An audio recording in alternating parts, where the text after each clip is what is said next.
Seyit Rıza'ya atfediyorlar ama herhalde Demenanlı birinin, yani aşiretinden birinin sözü. Zannederim çocuğu şehit düşüyor, ondan sonra söylüyor. İşte diyor, dağların anahtarını kaybettik. Şimdi 3000 şehidi bırakabilir misin o arkadaşlarla yaşarken?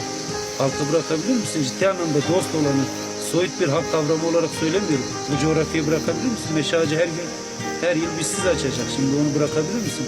Yıllarca yaşadıklarımız var. Aşağıda bir muzdur suyu akıyor. Yani onu hissetsen aslında bırakamazsın.